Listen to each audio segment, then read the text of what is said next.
اعوذ باللہ من الشیطان الرجیم بسم اللہ الرحمن الرحیم السلام علیکم ورحمۃ اللہ وبرکاتہ۔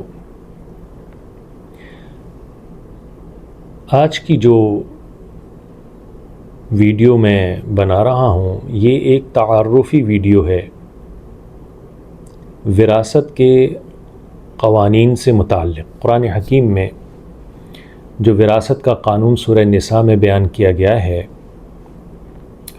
اس کے متعلق کچھ غلط فہمیاں آج کے دور میں سوشل میڈیا پہ یوٹیوب پہ بہت نظر آ رہی ہیں، اور اس کو لے کر کے بہت سارے لوگ اس اعتراض کو اجاگر کر رہے ہیں، یہ بات کہہ رہے ہیں کہ قرآن مجید میں نعوذ باللہ کوئی میتھمیٹیکل مسٹیک ہے، ریاضیاتی غلطی ہے، جس کی وجہ سے یہ قرآن جو ہے وہ اللہ کا کلام نہیں ہو سکتا۔ خدا نخواستہ اس میں کوئی ریاضیاتی غلطی وہ ثابت کرتے ہیں، مگر میرے نزدیک شاید لوگوں سے سمجھنے میں خطا ہو رہی ہے، اور اسی مسئلے پر ہم قرآن میں تفصیل سے ڈسکس کریں گے، میں گفتگو کروں گا۔ اور آج میں ایک صرف انٹروڈکشن کے پوائنٹ آف ویو سے بات کروں گا، خصوصاً ایک کیس اسٹڈی جو مشہور ہے اس کے متعلق بات کروں گا، اور اس کے حل کے متعلق بات کروں گا، اور یہ بھی بتاؤں گا، کوشش کروں گا سمجھانے کی، بتانے کی کہ اللہ تبارک و تعالیٰ وراثت کے قانون کا پورا فریم ورک کس طرح سے بیان کر رہے ہیں۔ انشاءاللہ العزیز قرآن حکیم میں کوئی بھی غلطی نہیں ہے، کوئی ریاضیاتی غلطی نہیں ہے، اور وہ کیس اسٹڈی یہ ہے کہ ایک شخص کی وفات ہو گئی، اس کی 3 بیٹیاں ہیں، ایک بیوہ ہے اور ماں باپ ہیں، والدین ہیں۔ سورہ نساء کی 11 نمبر آیت میں والدین، بیٹیاں، ان کا ترکے کا مکمل فریکشنز جو ہے وہ بیان کی گئی ہیں، اور 12 نمبر آیت میں اسپاؤز کے متعلق، ازواج کے متعلق فریکشنز بیان کی گئی ہیں۔ تو سورہ نساء کی 11 نمبر آیت کے مطابق 2 سے زائد اگر بیٹیاں ہیں تو کل ترکے کا 2/3 حصہ، 2/3 حصہ جو ہے وہ بیٹیوں کی طرف جائے گا، 1/6 1/6 حصہ ماں کو جائے گا، 1/6 حصہ باپ کو جائے گا، اور 1/8 حصہ زوجہ کو جانا چاہیے۔ اس کو جب ہم ٹوٹل کرتے ہیں تو بات کل ترکے سے آگے نکل جاتی ہے۔ ایسی صورت میں لوگوں سے جو خطا ہو رہی ہے وہ کیا کرتے ہیں کہ اس میں پروپورشن لگاتے ہیں، اس کو اورال کہا جاتا ہے ایک ٹرم کے اندر۔ وہ پروپورشن کیا کرتے ہیں، باقی ماندہ تمام حصوں کے، کیونکہ بیوہ کا حصہ نہیں بچ رہا ہے تو وہ تمام باقی ماندہ تمام حصوں کے اندر کچھ پروپورشن لگا کے کمی کر دیتے ہیں، اور وہاں سے 1/8 حصہ نکال کے بیوہ کے لیے دے دیتے ہیں۔ اگر ایسا قرآن کہہ رہا ہے تو واقعی پھر تو یہ میتھمیٹیکل مسٹیک ہے، اور بڑی کلیئر مسٹیک ہے، کیونکہ کل ترکے سے بات آگے نکل رہی ہے۔ ایک اور صورت بھی بنتی ہے کہ ترکہ جو ہے قرآن کی دی گئی فریکشنز کے مطابق ڈسٹریبیوٹ کر رہے ہیں، اور وارث جو ہیں وہ ختم ہو گئے ہیں اور ترکہ بچا ہوا ہے۔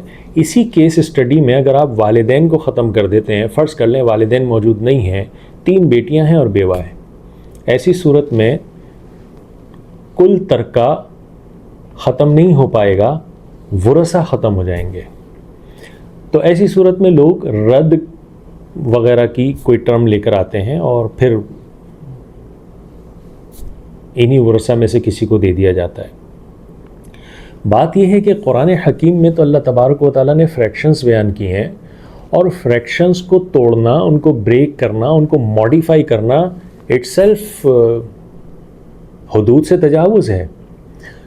ہمیں سمجھنا پڑے گا کہ قرآن حکیم کیا بیان کر رہا ہے۔ اب میں آپ کو اسی کیس اسٹڈی کے متعلق سورہ نساء کی آیات کی طرف لے کے چلتا ہوں۔ دیکھیے سورہ نساء کی جو ترکے سے متعلق آیات ہیں، انہیریٹنس لا سے متعلق جو آیات ہیں، جو میرے نزدیک لوگوں سے خطا ہو رہی ہے اس کو سمجھنے میں، وہ اس کا سیاق و سباق ہے، کانٹیکسٹ ہے۔ اور اس میں جو سب سے بڑی مسٹیک ہے وہ یہ ہے کہ لوگ انہیریٹنس لا کی جو آیات کو اسٹارٹ کرتے ہیں، قانون کو، وہ 11 نمبر آیت سے اسٹارٹ کرتے ہیں۔ سورہ نساء آیت نمبر 11، یوصیکم اللہ فی اولادکم، یہاں سے انہیریٹنس لا کو سمجھنے کے لیے، کیلکولیشن کے لیے یہاں سے اسٹارٹ کرتے ہیں، 11 نمبر آیت اور 12 نمبر آیت کو اسٹڈی کرتے ہیں۔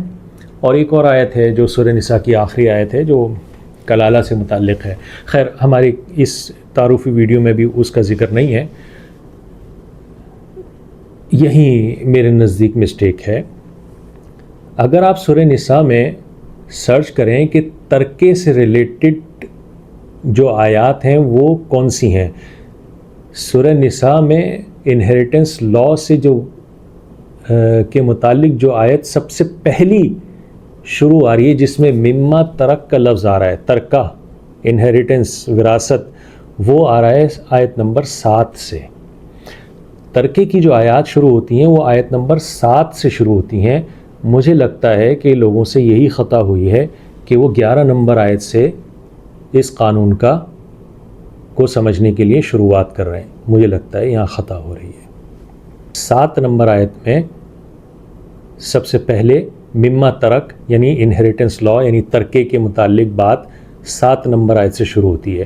آئیے ہم اس کو پہلے پڑھتے ہیں۔ اعوذ باللہ من الشیطان الرجیم، بسم اللہ الرحمن الرحیم۔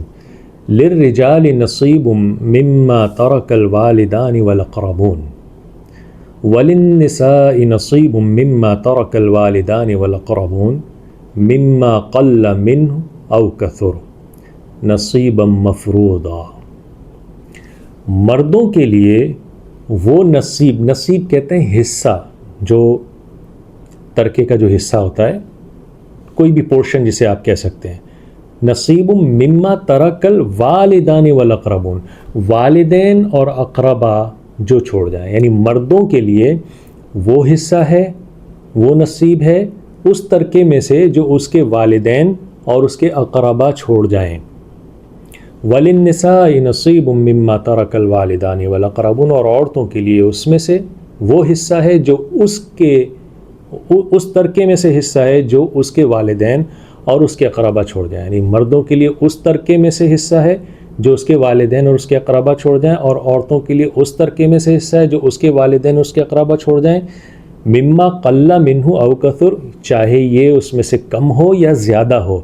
نصیبا مفروضا، یہ وہ حصہ ہے جو فرض کیا گیا ہے۔ مفروضہ، قرآن مجید میں اس لفظ کے اوپر غور کیجیے گا، یہ وہ حصہ ہے جو فرض کر دیا گیا ہے۔ 8 نمبر آیت کو بھی پڑھ لیتے ہیں۔ وَإِذَا حَضَرَ الْقِسْمَةَ أُولُو الْقُرْبَى وَالْيَتَامَى وَالْمَسَاكِينَ فَارْزُقُوهُم مِّنْهُ وَقُولُوا لَهُمْ قَوْلًا مَّعْرُوفًا، یعنی جب ترکے کی ڈسٹریبیوشن ہو رہی ہے تو اولو القربہ جو قرابت دار ہیں، یتامہ یتیم ہیں، مساکین مسکین ہیں، فرزقوہم من، تو اس میں سے جو ڈسٹریبیوشن ہو رہی ہے اس میں سے ان کو بھی دو۔ وقولوا لہم قولا معروفا، اور ان سے قول معروف بات کہو، جو بھی بات معروف ہو جائے وہ بات ان سے کہو۔ اگلی جو 2 آیات ہیں، وَلْيَخْشَ الَّذِينَ لَوْ تَرَكُوا مِنْ خَلْفِهِمْ ذُرِّيَّةً ضِعَافًا خَافُوا عَلَيْهِمْ، گویا ہیں تو یہ بھی میت اور وراثت سے ہی ریلیٹڈ، لیکن یہ وراثت کے قانون سے ریلیٹ نہیں ہے، لیکن کانٹیکسٹ وہی چل رہا ہے۔ یعنی آپ اگر 7 نمبر آیت سے شروع ہو جائیں تو میت اور وراثت ہی کا ذکر ہو رہا ہے۔ وَلْيَخْشَ الَّذِينَ لَوْ تَرَكُوا مِنْ خَلْفِهِمْ، ڈرنا چاہیے ان لوگوں کو جو چھوڑ جائیں اپنے پیچھے ذُرِّيَّةً ضِعَافًا، چھوٹے یعنی کمزور ذریت کو، چھوٹے چھوٹے بچے جو کمزور ہوتے ہیں، خافوا علیہم، ان کو ان کی بابت خوف بھی ہو، فلیتقوا اللہ، ان کو چاہیے اللہ سے ڈریں، ولیقولوا قولا سدیدا، اور ان کو چاہیے کہ قول سدید کہیں، ٹھوس بات کہیں۔ اگلی آیت بھی اسی کانٹیکسٹ میں چل رہی ہے، ان الذین یاکلون اموال الیتامی ظلما، جو لوگ یتیموں کا مال ظلم کے ساتھ کھاتے ہیں، انما یاکلون فی بطونہم نارا، یقیناً وہ اپنے بطون میں، اپنے پیٹوں میں آگ بھر رہے ہیں، آگ کھا رہے ہیں، وسیصلون سعیرا، اور ان قریب ان کو آگ میں جھونک دیا جائے گا۔ یہ 7 نمبر آیت سے اگر آپ سٹارٹ کریں گے تو آپ کو نظر آئے گا ترکے کے قوانین کے متعلق۔ 7 نمبر آیت میں پورا فریم ورک بتا دیا۔ اب ہمیں، اور باقی 11 اور 12 آیت میں وہ پوری ڈیٹیلز آ رہی ہیں، فریکشنز آ رہی ہیں۔ اب ہمیں ایک تھوڑی سی بات سمجھنی پڑے گی۔ اللہ تبارک و تعالیٰ مردوں کے لیے ان کے اقربا اور ان کے والدین جو ترکہ چھوڑ جائیں اس میں سے حصہ ہے، عورتوں کے لیے جو ان کے والدین اور اقربا چھوڑ جائیں اس میں سے حصہ ہے۔ تو یہ والدین اور اقربا، یہ وہ رشتے ہوتے ہیں، یہ وہ ریلیشنز ہیں جو اللہ تبارک و تعالیٰ خود بناتے ہیں۔ والدین کا رشتہ، اولاد کا رشتہ، اور قرابت دار یعنی بہن بھائی وغیرہ جو بلڈ ریلیشنز ہوتے ہیں، جو بایولوجیکل ریلیشنز ہوتے ہیں، یہ ریلیشنز جو ہیں یہ اللہ تبارک و تعالیٰ اپنی مرضی سے بناتے ہیں، اور یہ وہ رشتے ہیں جسے انسان توڑ نہیں سکتا، اور اگر ان میں سے کوئی شخص وفات پا جاتا ہے تو رشتہ پھر بھی قائم رہتا ہے، رشتہ نہیں ٹوٹتا۔ یہ میری چند باتیں یاد رکھیے گا۔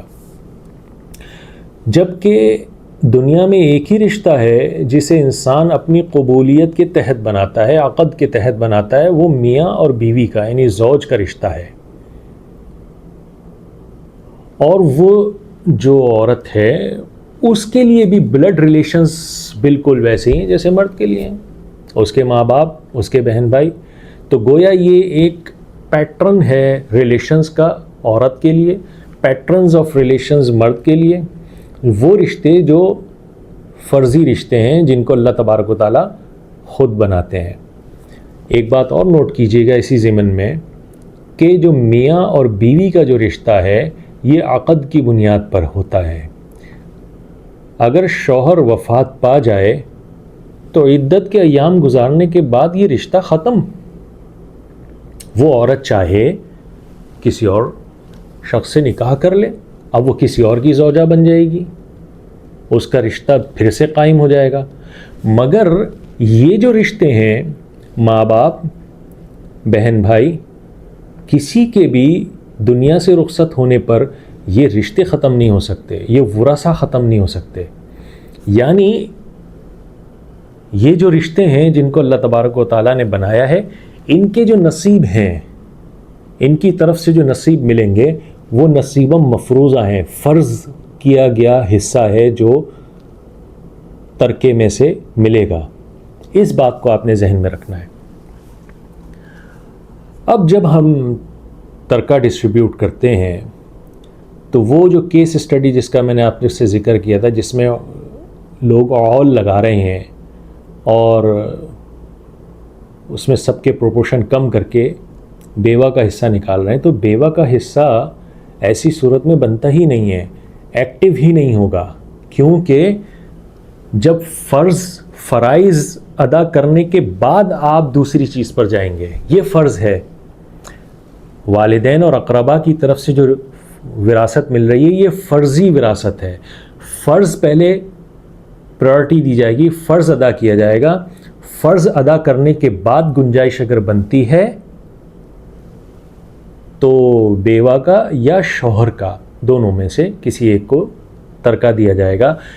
میں نے رشتوں کی پوری پیٹرن سمجھانے کی کوشش کی ہے، اب ایک چیز آپ اور غور کیجئے گا، کیونکہ میں فریکشنز کو قرآن میں پڑھ نہیں رہا ہوں، ایک بات بہت اہمیت کے ساتھ، اللہ تعالیٰ نے جو فریکشنز بیان کی ہیں ان کے ساتھ کھیل نہیں سکتے آپ، نہ ان کو کم کر سکتے نہ ان کو زیادہ کر سکتے، کسی بھی کیس میں نہیں کر سکتے۔ اگر فریکشنز کے ساتھ کھیل لیا گیا تو پھر اللہ نے جو فریکشنز بتائی ہیں اس کا کیا؟ اللہ تعالیٰ نے تو پرسنٹیج بھی نہیں بتائی، فریکشنز بتائی ہیں باقاعدہ۔ تو یہ پوائنٹ آپ نوٹ رکھیے گا۔ سورہ نساء کی 11 نمبر آیت جو ہے، جس میں والدین، اقربا اور اولاد کے متعلق جو فریکشنز اللہ تبارک و تعالیٰ بیان کرتے ہیں، اس آیت کا اختتام ہوتا ہے فریضۃ من اللہ پر۔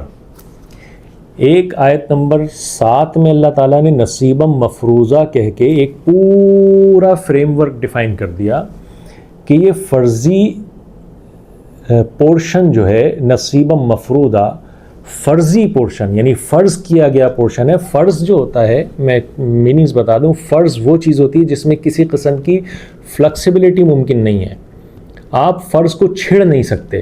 فرض ایک ایسی سالڈ چیز ہوتی ہے، ایک سالڈ حدود ہوتی ہیں جن میں فلیکسیبلٹی نہیں پائی جاتی۔ تو فرض کیے گئے جو حصے ہیں ان کو آپ چھیڑ نہیں سکتے، ان میں کوئی پروپورشن نہیں لگا سکتے۔ لہٰذا آپ نے یہ جو والدین، اولاد اور اقربا، ان کے آپ نے ترکہ نصیب مفروضہ ادا کرنا ہے، اور اگر فرض ادا کرنے کے بعد آپ کے پاس ترکہ بچ رہا ہے تو پھر آپ نے 12 نمبر آیت پہ جانا ہے، یعنی بیوی اور شوہر۔ اس میں ایک چیز اور آپ کو بتا دوں، آپ چونکہ تعارفی ویڈیو ہے، آپ خود بھی اس پر ورک آؤٹ کیجئے گا۔ یا تو ترکہ اتنا بچے گا کہ 12 نمبر آیت بھی فریکشن سے ہی ڈیل ہوگی، ایسا نہیں ہوگا کہ ترکہ اتنا نہیں بچا کہ 1/8 یا 1/4 بیوی کے لیے، یا 1/2 اور 1/4 شوہر کے لیے، اس میں بھی کوئی پروپورشن لگانا پڑے گا، ایسا بھی ممکن نہیں ہے۔ آپ جتنے کیس اسٹڈیز ہیں وہ لے آئیے، ان کو اپلائی کیجئے، نصیب مفروضہ پہلے اپلائی کیجئے، اس کے بعد ترکہ بچ رہا ہے تو یعنی اس میں بھی آپ کو 1/8 اور 1/4 ٹوٹل ترکے میں سے ہی نکلے گا، ایسا نہیں ہے کہ لیفٹ اوور سے نکالیں گے۔ یہاں پر بھی سورہ نساء کی 12 نمبر آیت میں بھی ٹوٹل ترکے سے بات ہو رہی ہے، کل ترکے سے، مما ترکتم اور یا مما ترکنا، دونوں لفظ استعمال ہوئے ہیں۔ تو ٹوٹل ترکے میں سے فریکشنز اسی فریکشن کے مطابق ڈسٹریبیوشن ہوگی۔ تو وہی ایک کیس اسٹڈی جنرلی مشہور ہے جس کے اندر میں نے بتایا تھا، اور اس میں جو ہے وہ ترکہ 100% کمپلیٹ ہوتا ہے اور 11 نمبر آیت پر مکمل ہو جاتا ہے، اور اس کا سارا فریم ورک لوٹتا ہے 7 نمبر آیت کے اوپر، جس میں اللہ تعالیٰ نے پہلے سے ایک فرض کیا گیا حصہ مقرر کر دیا۔ اب کچھ کنڈیشنز ایسی آتی ہیں جس کے اندر ترکہ جو ہے وہ بچ رہا ہے اور بیوی یا شوہر سمیت تمام ورثہ جو ہے وہ کور ہو گئے، پھر بھی ترکہ بچا ہوا ہے، اب اس کا کیا کریں؟ کوئی رد کی ضرورت نہیں ہے، اس میٹر کو آپ نے 8 نمبر آیت پر لوٹانا ہے۔ دیکھیے، جو کیلکولیشن کا ایک طوفان کھڑا ہونا تھا 11 اور 12 نمبر آیت میں، اللہ تبارک و تعالیٰ 7 اور 8 نمبر آیت میں اس کو مکمل پہلے ہی بیان کر چکے ہیں۔ یعنی وہ طوفان کھڑا ہونے سے پہلے ہی اللہ تعالیٰ نے کلیریفیکیشن دے دی ہے کہ تمہارے لیے فریم ورک کیا ہے۔ تو اگر ایک بنیادی اصول آپ نے یاد رکھنا، نہ تو عول کی کوئی گنجائش ہے، نہ رد کی کوئی گنجائش ہے، نہ آپ نے فریکشنز توڑ سکتے ہیں، نہ اس کو گھٹا سکتے ہیں، نہ اس کو بڑھا سکتے، کوئی گنجائش ہی نہیں ہے۔ اگر آپ نے فریکشن ہی توڑنی ہے تو پھر اللہ تعالیٰ نے فریکشنز کیوں بیان کیے؟ تو فریکشنز کے مطابق آپ نے دینا ہے، اور ترکہ آپ کے پاس وارث بچ رہے ہیں، ترکہ کم پڑ رہا ہے، تو آپ نے یہ فرضی رشتے ہیں، کوئی بھی ایسی کنڈیشن نہیں آئے گی انشاءاللہ العزیز، کوشش کیجئے، جس کے اندر ان فرضی رشتوں میں بھی کوئی ترکہ جو ہے وہ کم پڑ جائے، یہ ممکن نہیں ہے. انہی فریکشنز کے ساتھ آپ نے ڈسٹریبیوٹ کرنا ہے، اور کوئی بھی کیس اسٹڈی نہیں آ سکتا انشاءاللہ العزیز، کوئی بھی کیس اسٹڈی نہیں آئے گا جس کے اندر ان فرضی رشتوں میں ترکہ کم پڑ جائے گا. ٹھیک ہے، یہ بات ذہن میں رکھیے گا. اور کوئی کیس اسٹڈی ایسا بھی نہیں آئے گا کہ اگر ترکہ فرضی رشتوں میں بچ رہا ہے تو زوج کے اندر بھی فریکشن کو توڑنا مروڑنا پڑے، یہ کیس اسٹڈی بھی نہیں آئے گا. آپ جتنی کنڈیشنز لگانا چاہیں لگا لیں، فریکشنز نہیں ٹوٹیں گی. تو یہ میں نے آپ کو بتایا کہ 7 نمبر آیت، 8 نمبر آیت، ترکہ بچ رہا ہے، آپ زیادہ نہیں دے سکتے کسی کو بھی. کیا آپ کہیں کہ جی اچھا جی ترکہ تو بچ گیا ہے اور میں نے 1/8 کے حساب سے اس کی بیوی کو دے دیا ہے اور مال بچ گیا ہے، اب اس کا کیا کریں، چلو جی اس کی بیوی کو ہی دے دیتے ہیں. نہیں، اللہ نے جو فرض کیا ہے اس میں آپ چھیڑ چھاڑ نہیں کر سکتے. یا ترکہ بچ گیا ہے تو چلو جی والدین بوڑھے ہیں ان کو اضافی دے دیا جائے، یہ بھی نہیں کر سکتے آپ. ترکہ اگر بچ رہا ہے تو اس کی کنڈیشن لوٹ رہی ہے سورہ نساء کی آیت نمبر 8 میں. ترکہ فرضی رشتوں میں ادا کرنے کے بعد مکمل ہو رہا ہے، کنڈیشن لوٹے گی 7 نمبر آیت میں. تو میرے حساب سے کچھ خطا ہوئی ہے لوگوں سے سمجھنے میں. اس کو بنیادی خطا یہی ہے کہ وہ 11 نمبر آیت سے ترکے کا قانون اسٹارٹ کر رہے ہیں، جبکہ یہ 7 نمبر آیت سے شروع ہو رہا ہے. 7 سے 14 تک تواتر کے ساتھ پڑھ لیجئے، کسی قسم کی کوئی کنٹرڈکشن نہیں آئے گی انشاءاللہ. یہ ایک تعارفی بات تھی. کیس اسٹڈیز کے ساتھ اللہ نے چاہا تو انشاءاللہ ان قریب میں ایک اور ویڈیو ڈال دوں گا جس کے اندر کیس اسٹڈیز کی جائیں گی باقاعدہ طور پر، اگر اللہ نے چاہا. اللہ تبارک و تعالی ہم کو سمجھنے عمل کرنے کی توفیق عطا فرمائے.